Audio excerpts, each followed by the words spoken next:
Muy buenos días a los que no he logrado saludar todavía.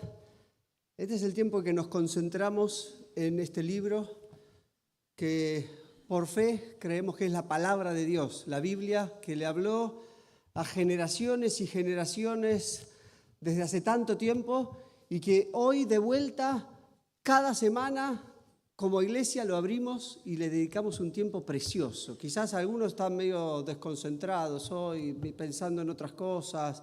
Ahora es el tiempo de vamos juntos a buscar qué es lo que nos quiere enseñar Dios. A cada uno en particular y obvio como iglesia también a todos juntos.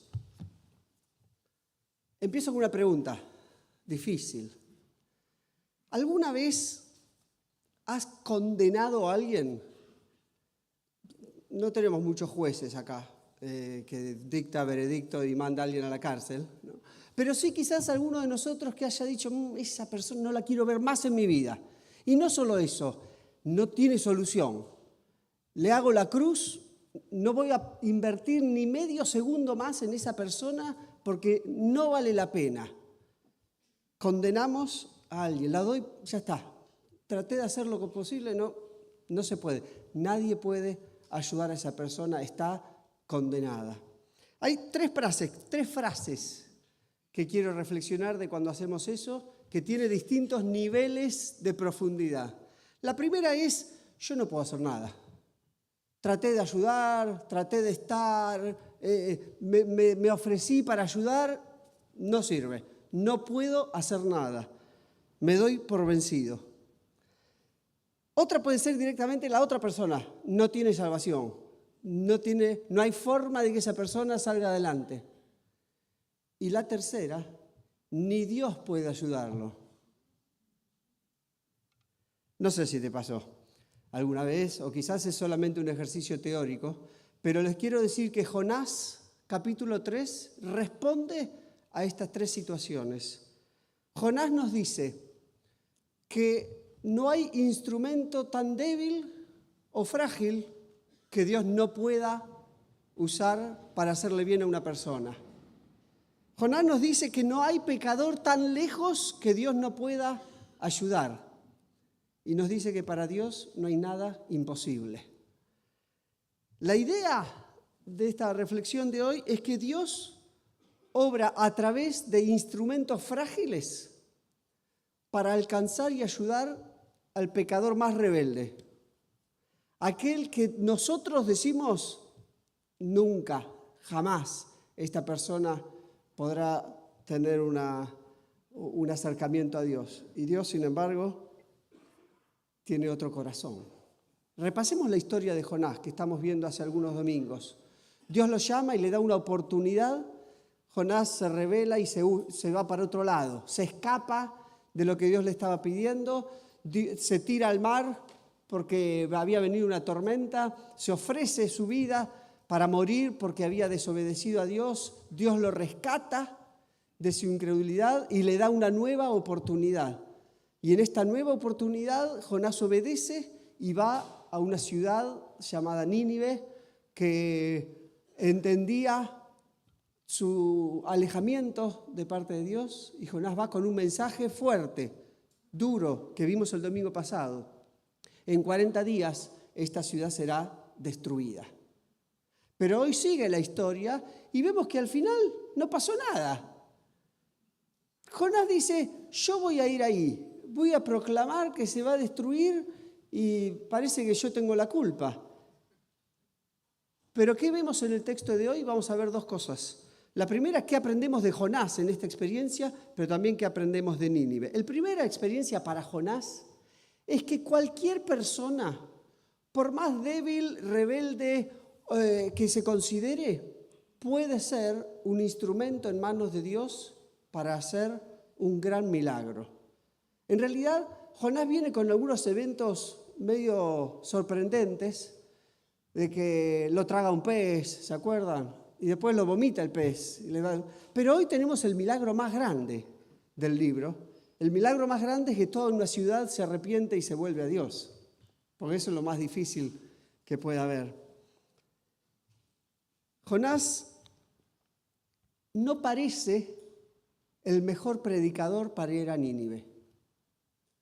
Uno esperaría que Jonás tome este llamado de Dios y vaya a Nínive y con gran elocuencia explique la perdición y todo lo mal que habían hecho y que cambien porque Jonás era tan buen predicador que la gente lo escucha y lo empieza a seguir. No, Jonás no era el predicador ideal. Jonás escapó, no quería ni hablar. Me lo imagino con las rodillas temblando, caminando por la ciudad diciendo en voz bajita, esta ciudad será destruida. Si ni siquiera quería predicar.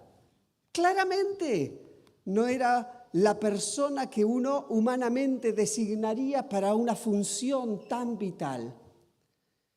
Y sin embargo, Dios lo elige como instrumento útil.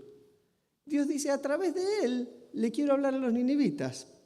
Hay un ejemplo de Pablo también, no es el texto literal que leímos hoy, sino el capítulo anterior, pero voy a compartir 1 Corintios capítulo 2, 4 a 5. El apóstol Pablo es uno de los que más viajó por el territorio antiguo predicando y compartiendo el evangelio. Y uno pensaría también que era un gran predicador. Sin embargo, dice él, yo no les hablé ni les prediqué con palabras sabias y elocuentes, sino con demostración del poder del Espíritu, para que la fe de ustedes no dependiera de la sabiduría humana, sino del poder de Dios. Guardemos esto de vuelta. Lo que fue clave en toda la expansión de la iglesia del Nuevo Testamento, Pablo dice, no fui yo. No es que yo iba y predicaba y la gente venía y me seguía. Yo no tengo nada que ver. Yo no hablo con gran elocuencia, dice Pablo, solamente que Dios me usa para que la gente pueda escucharlo a Él. Y de hecho, en ese mismo contexto, el siguiente capítulo, que es la lectura que sí leímos, en el versículo 5 y 6, dice, ¿quién es Apolos? Uno de los colaboradores de Pablo. Pablo sabía quién era, Pero dice, ¿quién es? ¿Quién es Pablo? Él mismo, el que está escribiendo. ¿Quién es Pablo? No importa. Son solamente servidores por medio de los cuales ustedes llegaron a creer según lo que el Señor le asignó a cada uno. Y esto se aplica también a cada uno de nosotros. Que uno puede ser, yo, ¿qué voy a hacer? Yo no le soy útil a Dios para nada. Y lo que importa no es que vos seas útil, es que Dios quiera darte la oportunidad de ser un instrumento de su poder. Pensemos en el rol de la predicación. Y hoy me toca estar acá como pastor de esta iglesia, pero otros también pueden pasar por otro lado, sean pastores o no pastores, y tener un espacio donde compartir. Lo importante de lo que estamos haciendo no es atraer a las personas a nuestra elocuencia, no es llamar la atención para que la gente me siga, sino al revés. El rol de todo líder o persona cristiana que se pone en un lugar de liderazgo es tratar de pasar lo más desapercibido posible para que las personas puedan conectarse directamente con Dios. Juan el Bautista tomó un rol muy importante preparando a la gente para recibir el misterio de Jesús. Y llegó un momento en Juan 3:30 que dice, a mí me toca menguar para que crezca Él, para que crezca Jesús. Uno cumple un rol, pero ese rol no es atraer la atención, es desviar la atención hacia Dios. Cuando no entendemos que el protagonista de la historia de la humanidad y de nuestra historia es Dios, la pifiamos de dos maneras distintas. Una puede ser, minimizamos el potencial que Dios nos dio para ser de ayuda a otros, para ser instrumento en manos de Dios cuando decimos, no, yo no tengo nada para ofrecer, yo no puedo, no tengo herramientas, no tengo formación, no sé ni qué decir. Nos minimizamos y de alguna manera, aunque inconscientemente, en realidad minimizamos el poder de Dios a través nuestro. Porque lo importante no somos nosotros, es Dios a través nuestro. Pero la otra parte, que no es lo que le pasó a Jonás, pero que nos puede llegar a pasar también, es cuando nos autoengrandecemos y pensamos que todo depende de nosotros. Y pensamos que somos tan buenos y tan grandes y tan geniales que eso es el mejor aporte que podemos hacerle a la humanidad. Y también, quizás inconscientemente, sacamos a Dios de la cuenta. Y es una pavada, porque lo importante es lo que Dios hace y no lo que hacemos nosotros. Entonces, un poco la aplicación de esta primera parte es que cada uno de nosotros puede ser útil en las manos de Dios con dos condiciones: que no nos autolimitemos disminuyendo el potencial que Dios nos dio y que no nos autoengrandezcamos pensando que nosotros somos más importantes que Dios mismo. La respuesta es que en nuestra debilidad, en nuestra fragilidad, aceptemos que Dios puede hacer algo útil con nosotros y a través nuestro para ayudar a otros. Pero eso es la enseñanza de Jonás. Pensemos ahora qué enseñanza nos dan los ninivitas, las personas de la ciudad de Nínive que en este episodio toman un rol muy importante. El domingo que viene volvemos a Jonás y su actitud al final de todo. Pero hoy enfoquémonos en qué les pasó a los ninivitas. Y la enseñanza que quiero subrayar es que Dios puede ayudar al rebelde más renuente, al que todos nosotros decimos, no, ni por casualidad, ni Dios lo puede ayudar.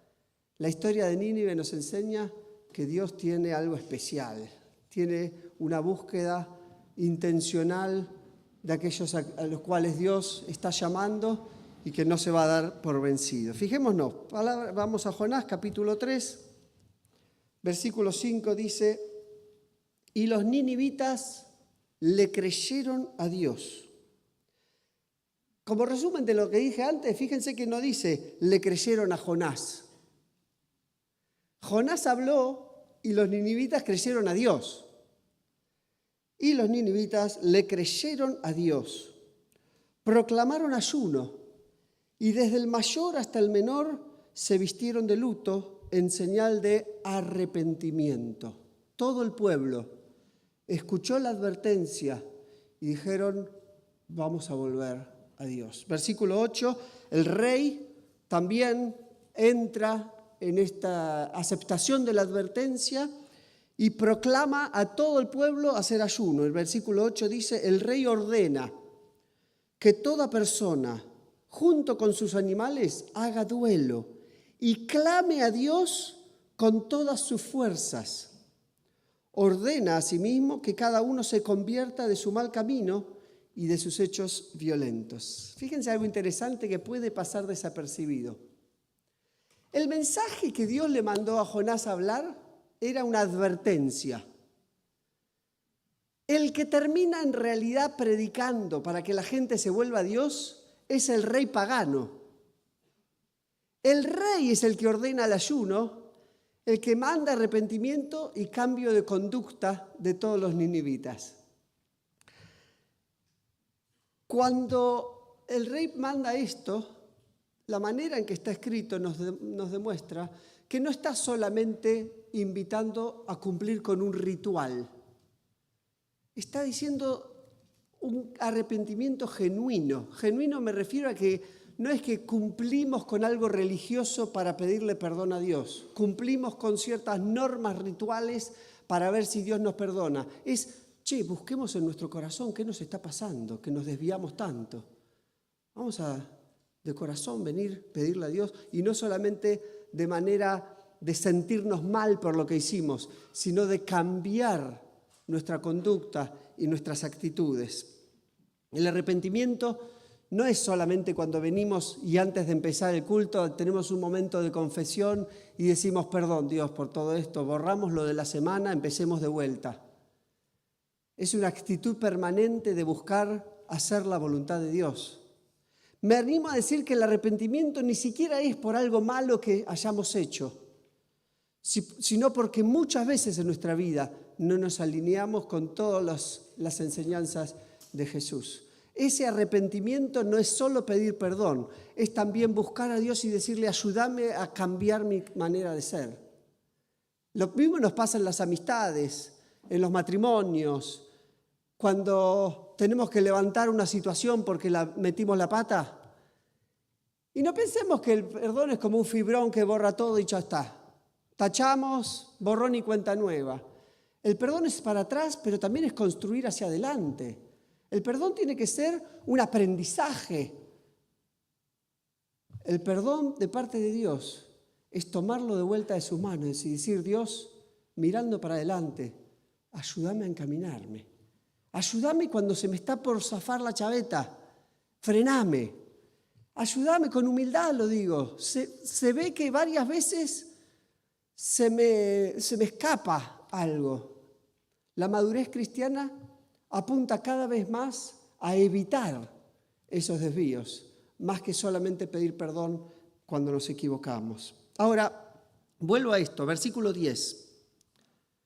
Al ver Dios lo que hicieron, es decir, que se habían convertido en su mal camino, cambió de parecer y no llevó a cabo la destrucción que les había anunciado. Ahora, algún teólogo se levanta por allá por el fondo y dice, ¿cómo Dios cambió? ¿No nos enseñaron desde chiquitos la inmutabilidad de Dios? Que Dios no cambia. ¿Cómo va a cambiar Dios? Bueno, hay una tensión teológica en este texto. Y de hecho, quizás algunos la leyeron en la versión Reina Valera, la antigua, la de 60, y creo hasta la 95 usa la misma palabra. Para este texto dice, y Dios se arrepintió del mal que había pensado hacerle. Pero estamos hablando de nuestro arrepentimiento, no del de Dios. Acabamos de decir que el arrepentimiento es pedir perdón y pedirle a Dios que nos reoriente. Si Dios se arrepiente, también pidió perdón. ¿A quién le pidió perdón? ¿Cómo se reorientó? Y si Dios se arrepiente, ¿a quién le pide perdón? ¿A quién le pide que lo reoriente? Bueno, primero déjame decir que esa palabrita en hebreo no necesariamente es arrepentirse, porque si no confunde con lo que nosotros entendemos como el llamado al arrepentimiento. Por eso las traducciones más modernas evitan esa palabra en español y usan más bien cambió de parecer o se volvió de lo que había anunciado. ¿Cuál es de alguna manera la mirada teológica de este texto? Por un lado afirmamos que Dios siempre sabe todo, que a Dios no se le escapan las cosas, que Dios sabe perfectamente cuándo hace algo, para qué lo hace y qué va a pasar con lo que Él hace. De tal forma que me animo a afirmar que los ninivitas no sorprendieron a Dios. No es que, mira, los ninivitas al final cambiaron, entonces voy a cambiar mi veredicto. Me animo a mirar toda la relectura otra vez, entendiendo la omnisciencia e inmutabilidad de Dios. Inmutabilidad es que no cambia, omnisciencia es que todo lo sabe. A pensar que en realidad la manera en que está escrito el versículo es la manera en que Jonás entendió que Dios estaba obrando. Jonás mira y dice, se ve que Dios cambió de parecer. La lectura desde arriba es que Dios manda la advertencia y les da 40 días porque ya está preparando su arrepentimiento y en realidad desde el principio sabía que no los iba a destruir. Pero la advertencia era real y tenía el objetivo de que esas personas puedan valorar la gravedad de su distanciamiento de Dios. No es que Dios se arrepiente, es que nosotros mirando desde acá, desde la humanidad, vemos el cambio de Dios cuando en realidad Dios ya tenía todo armado. Por eso, porque nuestra visión humana de las cosas es limitada, es que nunca debemos perder la esperanza de que Dios haga algo especial con las personas que nosotros condenamos. La interpretación de este versículo tiene que ver con toda la historia. Nosotros humanamente decimos, esta persona no tiene solución. Y Dios dice, ¿quién sos vos para decir eso? Vos lo mirás con un techo. Yo lo miro desde mi sabiduría y mi soberanía. Entonces, volvamos a pensar. la pregunta del comienzo. ¿Alguna vez condenaste a alguien? Y tengo tres posibles respuestas. El cínico podría decir, esa persona nunca va a cambiar. Esa persona no tiene solución. El religioso podría decir, esa persona no merece cambiar. No merece que Dios la ayude porque está tan lejos, un desastre, un pecador, con todas las letras. Y Dios dice, un pecador, ¿dónde? Quiero ir, quiero conocerlo. Tengo ganas de ver quién es. Ya sabe quién es. Pero a Dios no le asustan los que están alejados de Él. A Dios lo desafían, lo acercan, lo llaman. El cínico dijo, esa persona nunca va a cambiar. El religioso dijo, esa persona no merece cambiar. Pero en el Evangelio, Dios dice, yo quiero ir a encontrarme con esa persona. Yo no me doy por vencido y veo a todas las personas con esa esperanza. Me acuerdo una historia, un diálogo con una persona. Esto pudo haber sido hace unos 10 años más o menos. Una señora grande. Ya ahora que dije grande no puedo decir la edad. Grande, no importa, cada uno sabrá qué significa grande para uno. Una persona grande, había hecho algunas cosas, comentarios fuera de lugar y algo que no correspondía realmente. Y charlando conmigo me dice, yo me voy a ir al infierno. Dice, no, pero ¿por qué? No sé. No, sí, porque lo que hice no tiene perdón de Dios. Y mucha gente puede sentirse así. Pero si uno lee el Evangelio, es justamente lo contrario. Que Jesús vino al mundo justamente para ponerse en nuestro lugar y aun si nosotros pensamos que merecemos el infierno, por la fe Dios viene al infierno y nos busca a nosotros y nos rescata. Eso significa salvación, que nos rescata del lugar donde quizás nosotros mismos nos condenamos. Por eso Juan 3:16 dice que de tal manera amó Dios al mundo que ha dado a su Hijo unigénito, y yo lo estoy diciendo en la otra versión, para que todo el que cree en Él no se pierda, mas tenga vida eterna. Para que todo aquel que en Él cree, no es para toda persona que se considera digna, toda persona que cree que vale la pena para Dios y puede aportar algo a Dios, sino aquel que ha entendido que por la fe Jesús puede cambiar. Ahora, hay dos partecitas de vuelta acá y con esto voy a cerrar. La primera parte está cuando uno mismo se considera tan lejos de Dios que piensa que Dios nunca le va a dar una oportunidad. El Evangelio dice, no hay nadie tan lejos de Dios que Dios no pueda atraer. Pero la otra enseñanza tal vez es para muchos de los que vivimos un acercamiento a Dios y pensamos que hay otros allá lejos, impuros, que no merecen el perdón de Dios. Y el Evangelio nos dice, ¿quién sos vos para decir eso? Nos confronta y nos dice, Dios siempre da esperanza a los más improbables. Jonás entró en Nínive con una advertencia para el arrepentimiento de los ninivitas.